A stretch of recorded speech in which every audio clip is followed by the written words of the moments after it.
I believe that if we are honest with ourselves, that the most fascinating problem in the world is, who am I? What do you mean? What do you feel when you say the word I? I, myself. I don't think there can be any more fascinating preoccupation than that, because it's so mysterious, it's so elusive. Because what you are in your inmost being escapes your examination in rather the same way that you can't look directly into your own eyes without using a mirror. You can't bite your own teeth. You can't taste your own tongue. And you can't touch the tip of this finger with the tip of this finger. And that's why there's always an element of profound mystery in the problem of who we are. This problem has fascinated me for many years, and I've made many inquiries. What do you mean by the word I? And there is a certain consensus about this, a certain agreement, especially among people who live in Western civilization. Most of us feel I, ego, myself, my source of consciousness, to be a center of awareness and of a source of action that resides in the middle of a bag of skin. And so we have what I have called the conception of ourselves as a skin-encapsulated ego. Now, it's very funny how we use the word I. If we just refer to common speech, we are not accustomed to say, I am a body. We rather say, I have a body. We don't say, I beat my heart, in the same way as we say, I walk, I think, I talk. We feel that our heart beats itself, and that has nothing very much to do with I. In other words, we don't regard I myself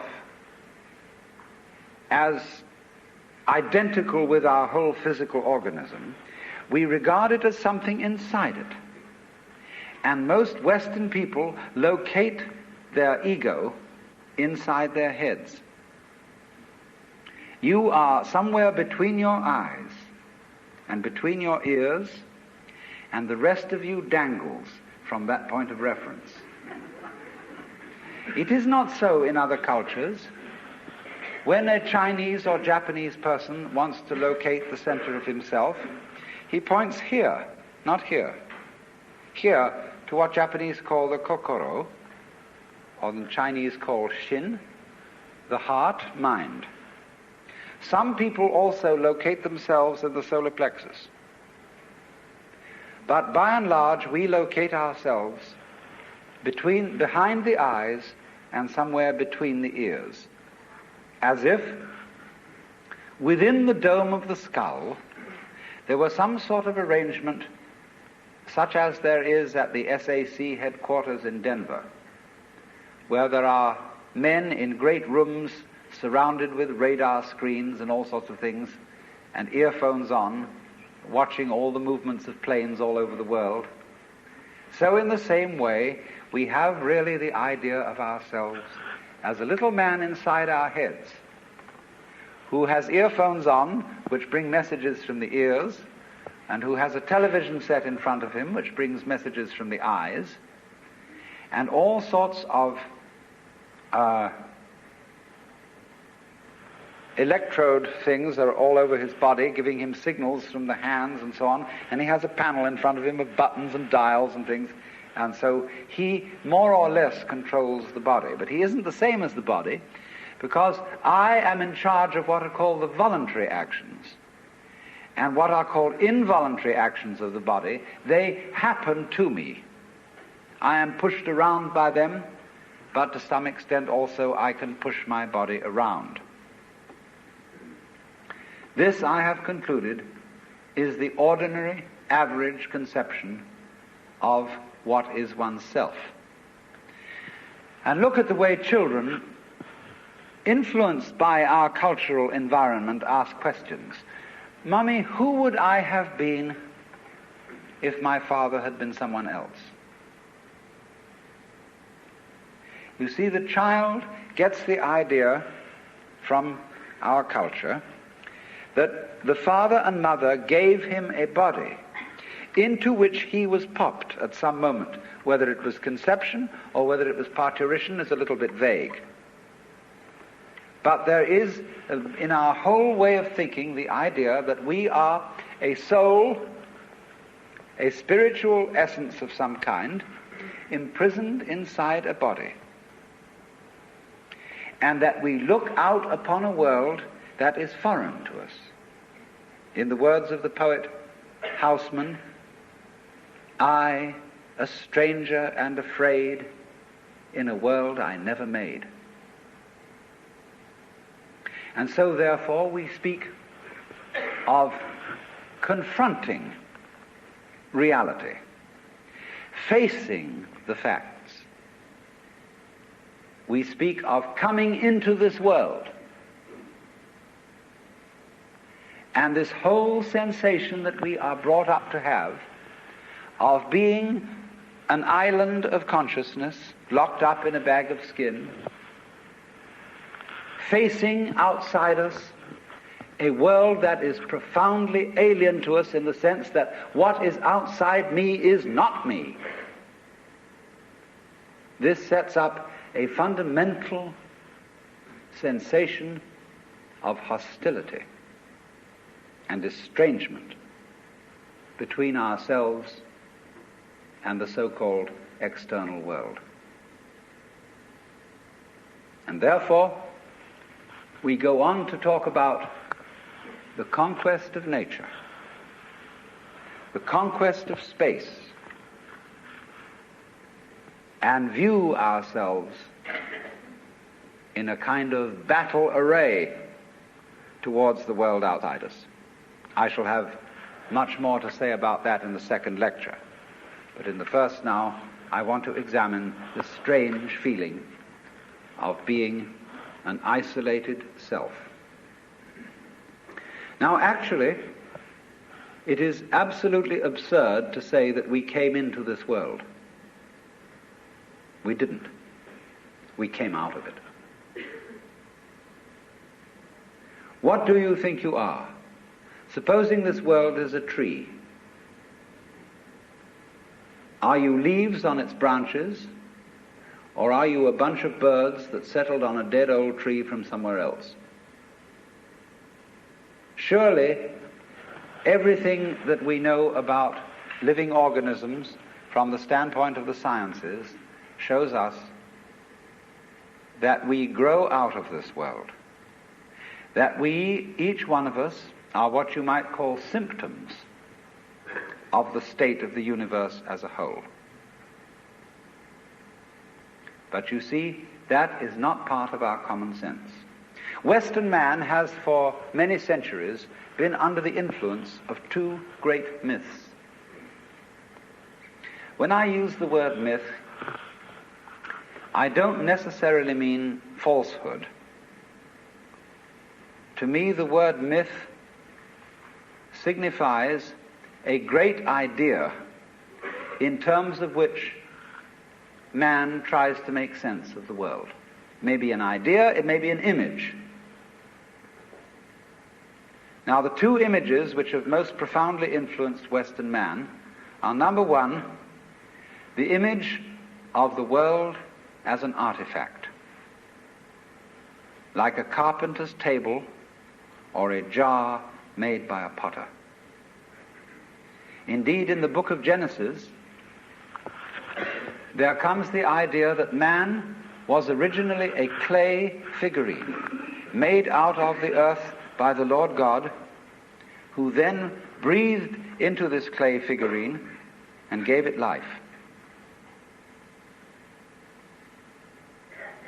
And the whole of Western thought is profoundly influenced through and through and through by the idea that all things, all events, all people, all mountains, all stars, all flowers, all grasshoppers, all worms, everything are artifacts. They have been made.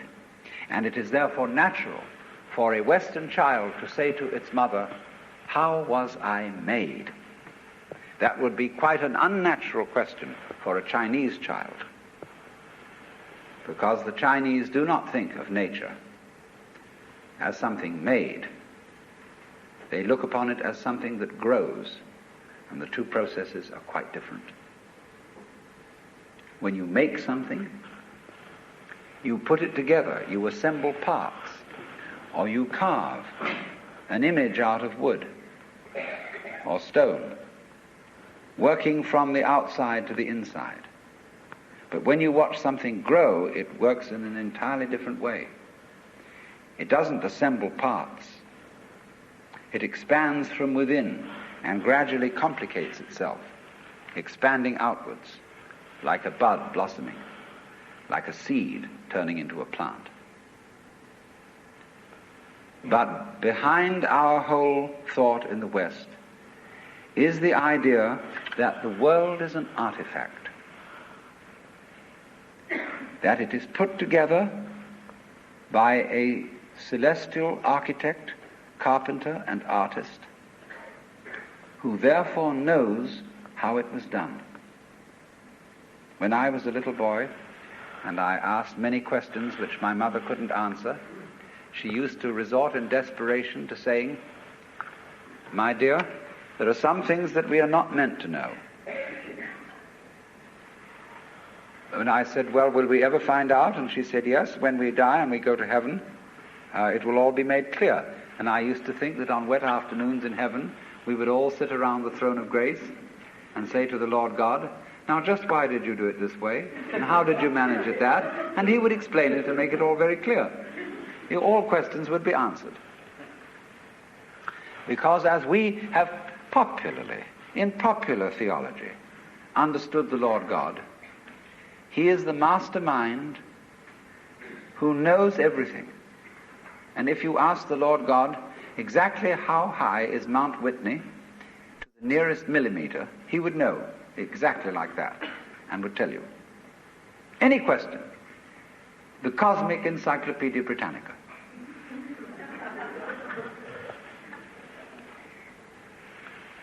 Unfortunately, this particular image or myth became too much for Western man, because it was oppressive to feel that you are known through and through and watched all the time by an infinitely just judge.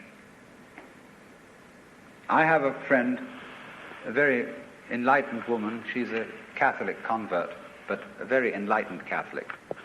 And in her bathroom, she has on the pipe that connects the tank with the toilet seat a little framed picture of an eye. And underneath in Gothic letters is written, "Thou God seest me." Everywhere is this eye watching, and judging you, so that you always feel you're never really by yourself. But the old gentleman is observing you and writing notes in his black book.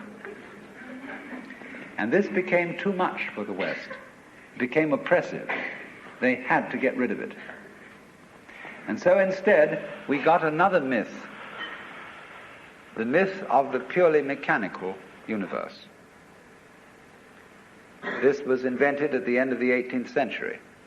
It became increasingly fashionable throughout the course of the 19th century and well into the 20th century, so that it is today's common sense. Very few people today really believe in God in the old sense. They say they do. but they really hope there is a God. They don't really have faith in God. They fervently wish that there was one and feel that they ought to believe that there is.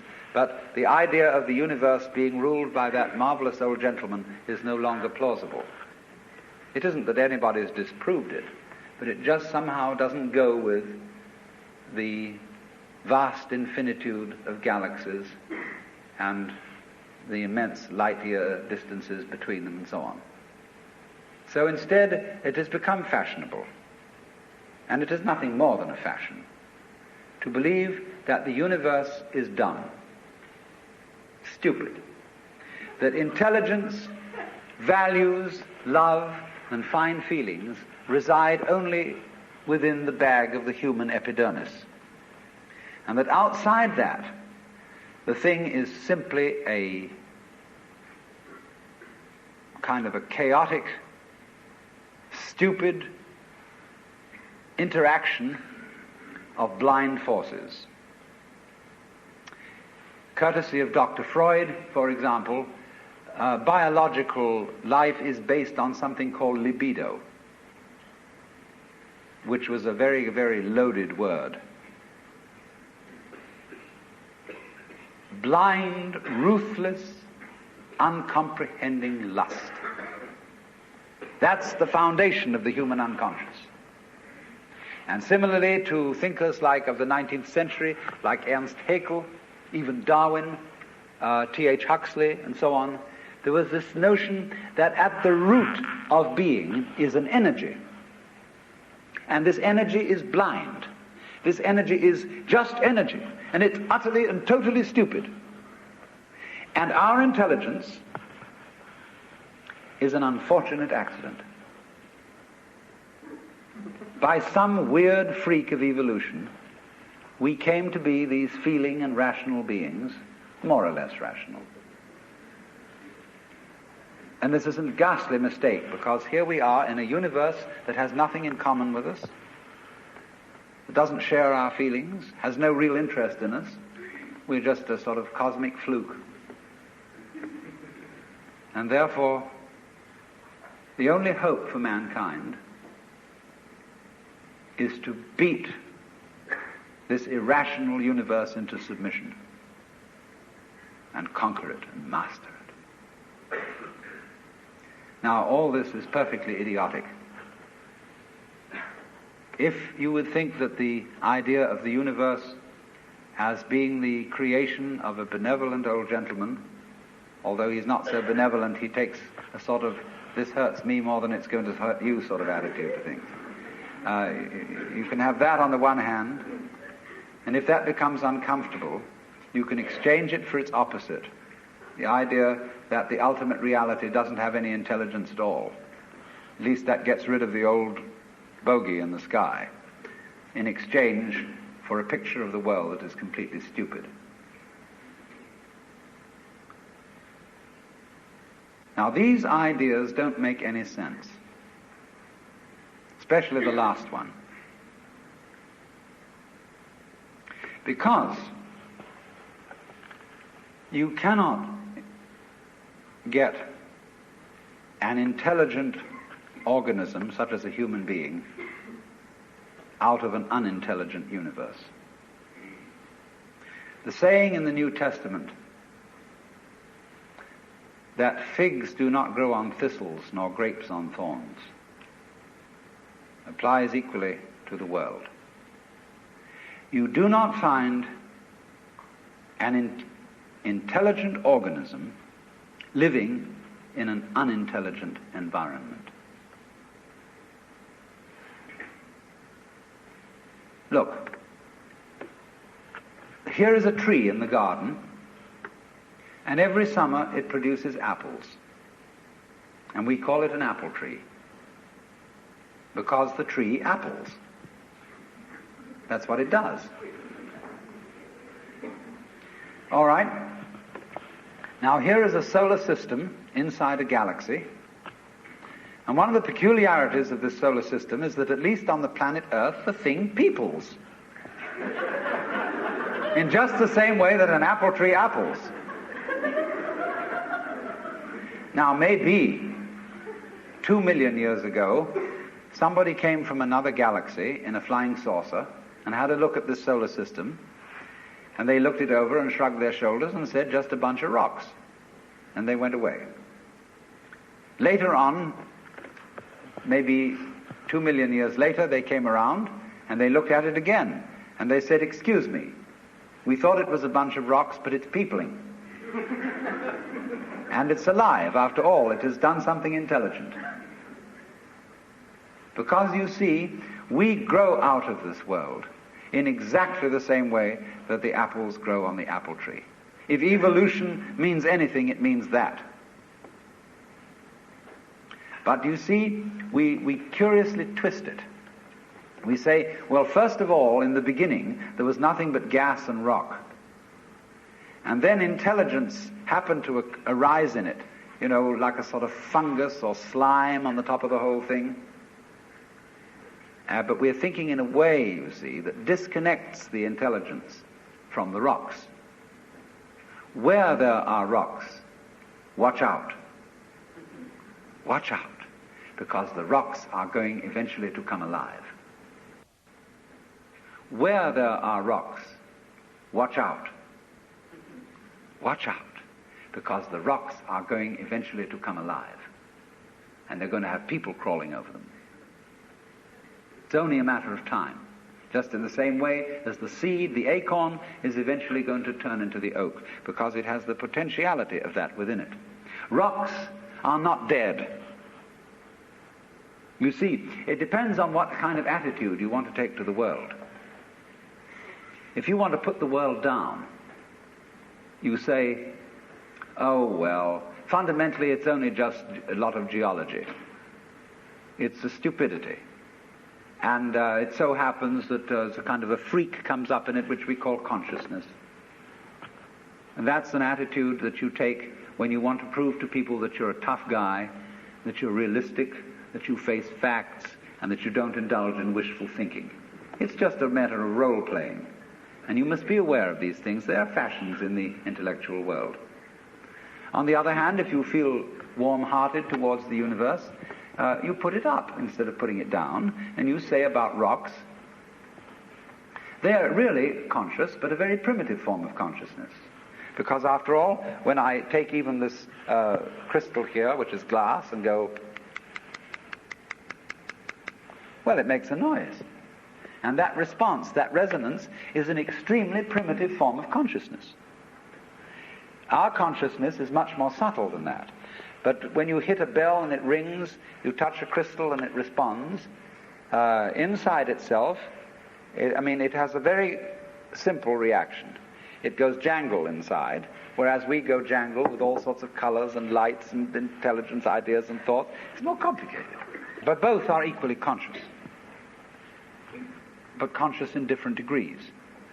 That's a perfectly acceptable idea. It's just the opposite of the idea. See, all I'm saying is that minerals are a rudimentary form of consciousness, whereas the other people are saying that consciousness is a complicated form of minerals. You see? What they want to do is to say everything is kind of bleh. Whereas what I want to say is, hooray, life is a good show.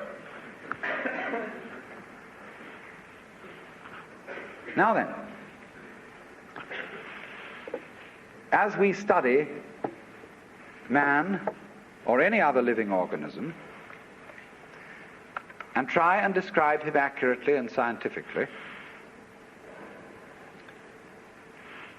we find that our normal sensation of ourselves as isolated egos inside a bag of skin is a hallucination. It really is. It's absolutely nutty.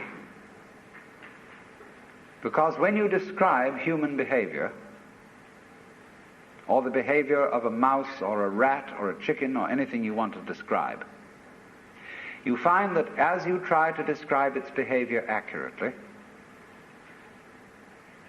you must also describe the behavior of its environment. Supposing I walk, and you want to describe the action of walking. You can't talk about my walking without also describing the floor. Because if you don't describe the floor and the space in which I am moving, all you will be describing is somebody swinging his legs in empty space. So as to describe my walking, you must describe the space in which you find me. You know, you couldn't see me unless you could also see my background, what stands behind me. See, if I myself, if the boundaries of my skin were coterminous with your whole field of vision, you wouldn't see me at all. You would see my bright red vest instead. That's why I put it on this evening, to demonstrate this point. And that would be the thing that filled your field of vision, that was the thing standing there. You wouldn't see me, because in order to see me, you have to see not only what is inside the boundary of my skin, but you have to see what is outside it too. Now that's terribly important. Really, the fundamental, ultimate mystery, the only thing you need to know to understand the deepest metaphysical secrets, is this: that for every outside there is an inside, and for every inside there is an outside. And although they are different, they go together. There is, in other words, a secret conspiracy between all insides and all outsides, and the conspiracy is this: to look as different as possible, and yet underneath to be identical, because you don't find one without the other. Like Tweedledum and Tweedledee agreed to have a battle. Note that, agreed. So there is a secret. What is esoteric, what is profound, and what is deep is what we will call the implicit. What is obvious and on the open is what we will call the explicit. And I and my environment, you and your environment, are explicitly as different could be. But implicitly, you go together. And this is discovered by the scientist when he tries, as the whole art of science is to describe what happens exactly. And when he describes exactly what you do, he finds out that your behavior is not something that can be separated from the behavior of the world around you. He realizes then that you are something that the whole world is doing. Just as when the sea has waves on it, all right, the ocean is waving. And so each one of us is a waving of the whole cosmos, the entire works, all there is. And with each one of us, it's waving and saying, yoo-hoo, here I am. Only it does it differently each time, because variety is the spice of life. But you see, the funny thing is, we haven't been brought up to feel that way. Instead of feeling that we, each one of us, are something that the whole realm of being is doing, we feel that we are something that has come into the whole realm of being as a stranger. When we were born, we don't really know where we came from, because we don't remember. And we think when we die, that's just going to be that. Some people console themselves with the idea that they're going to heaven, or that they're going to be reincarnated, or they're going to Summerland or something, you know. People don't really believe that. But for most people it's plausible. The real thing that haunts them is that when they die, they're going to sleep and never going to wake up. They're going to be locked up in the safe deposit box of darkness forever. But that all depends, you see, upon a false notion of what is oneself. Now, the reason why we have this false notion of ourselves is, as far as I can understand it, that we have specialized in one particular kind of consciousness.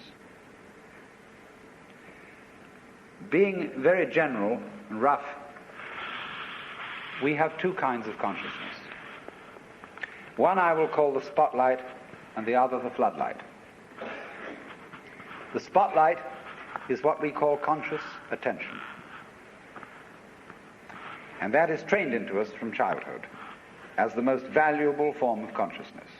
When the teacher in class says, "Pay attention," everybody stares and looks fast at the teacher like that. That's spotlight consciousness. Fixing your mind on one thing at a time. Concentrate. And even though you may not be able to have a very long attention span, nevertheless you concentrate. You use your spotlight, one thing after another, one thing after another, flip, flip, flip, flip, flip, flip, flip, flip, like that. But we also have another kind of consciousness, which I'll call the floodlight.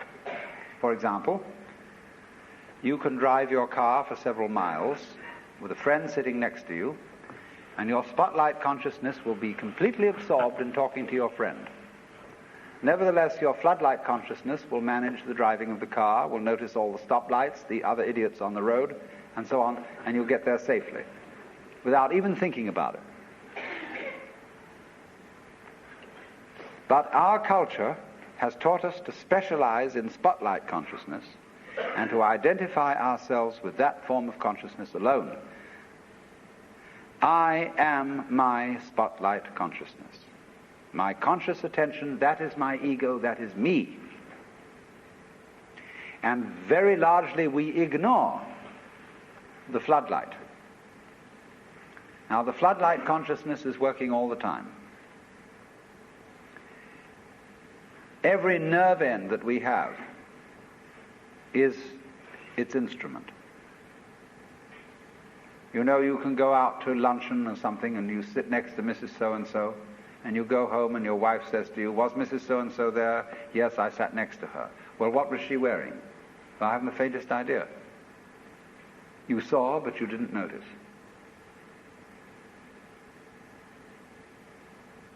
Now, because we have been brought up to identify ourselves with the spotlight consciousness,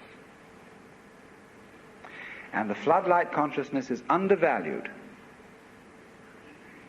we have this sensation of ourselves as being just the spotlight. Just the ego that looks and attends to this and that and the other. And so we ignore and are unaware of the vast, vast extent of our being. People who by various methods become fully aware of their floodlight consciousness have what is called a mystical experience, or a cosmic consciousness, or what the Buddhists call bodhi, awakening. The Hindus call moksha, liberation, because they discover that the real deep, deep self, that which you really are, fundamentally and forever, is the whole of being. All that there is, the works, that's you. Only that universal self that is you has the capacity to focus itself at ever so many different here and nows. So when you use the word I, this, as William James said, is really a word of position, like this or here. Just as a sun or star has many rays, so the whole cosmos expresses itself in you, in you, in you, in you, in you, with all the different variations. It plays games. It plays the John Doe game, the Mary Smith game. It plays the beetle game, the butterfly game, the bird game, the pigeon game, the fish game, the star game. Just like these are games that differ from each other, just like backgammon, whist, bridge, poker, pinochle, or like waltz, mazurka, minuet, and so on. It dances with infinite variety. But every single dance that it does That is to say, you is what the whole thing is doing. But you see, we forget it. We don't know. We've been brought up in a special way so that we are unaware of the connection. Unaware that each one of us is the works, playing it this way for a while. And so we have been taught to dread death, as if that were the end of the show. It won't happen anymore. And therefore to be afraid of all the things that might bring about death, pain, sickness, suffering. And if you don't know, you see, if you're not really vividly aware of the fact that you are basically the works, you have no real joy in life. You're just a bundle of anxiety mixed up with guilt. Because you see, when we bring children into the world, we play awful games with them. Instead of saying, "How do you do? Welcome to the human race. Now, my dear, we are playing some very complicated games. And these are the rules of the game we're playing. I want you to understand them, and then you learn them, and then when you get a little bit older, you may be able to think up some better rules." Instead of being quite direct with our children, instead we say, "You're here on probation, you understand that? And maybe when you grow up a bit, you'll be acceptable. But until then, you should be seen and not heard. You're a mess. And you've got to be educated and schooled and whipped until you're human." So that these attitudes which are inculcated into us in infancy go on into old age. The way you start out is liable to be the way you finish. So people going around fundamentally feeling that they don't belong. Because their parents said to them in the first place, "Look, you don't really belong here. You're here on sufferance. You're on probation. You're not a human being yet." And people feel this right on into old age. And so they figure that the universe is presided over by this awful kind of God the Father parent, who, yes, has our best interest at heart, is loving, but who spares the rod spoils the child. Whom the Lord loveth, he chasteneth. So everybody's sort of, when's it going to hit next? So don't feel that they belong. So we get this ghastly, what I call Christian ego. It's a little bit Jewish too.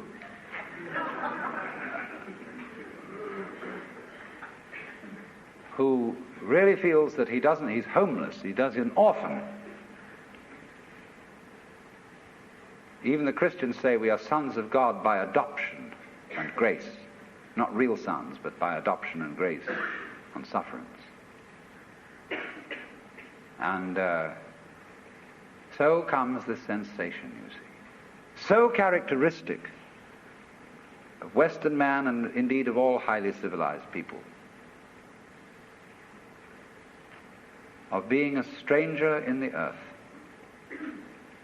A momentary flash of consciousness between two eternal blacknesses. And therefore, in constant contentiousness with everything around you, not only with other people, but with the earth, with the waters, and the symbol of it all in our culture is the bulldozer.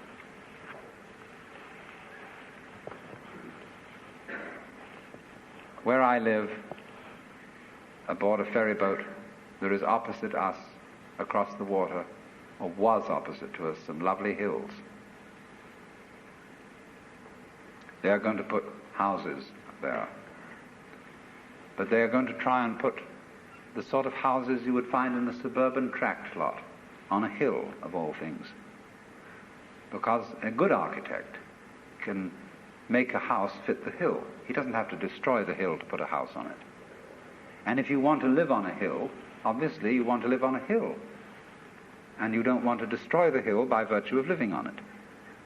But that's what they do, especially in California. Because Texas is kind of flat, and they don't have to do that kind of thing. But in California, where we've got lots of hills, they always scrape the tops off them till they're perfectly flat. Then they put houses on, and then they scrape them off in terraces all the way down. They upset the ecology of the hill, and eventually all the houses fall down. And so what? But by that time the payments have been made. But that's because the builder doesn't feel that the external world is his own body. It is. The external world is your own body extended. So he, instead of going up to the hill and saying, "Good afternoon, I very much want to live here, and I would like to know what kind of house you would like to have built on you." An intelligent architect always does that. Instead of that, he has a prejudice about what kind of a house is a house. And he has to make the hill submit to this prejudice. So he has to ruin the hill and get rid of it, pretty much, then put the house on it. He's absolutely out of his mind. And he's out of his mind because he doesn't realize that the external world is his body.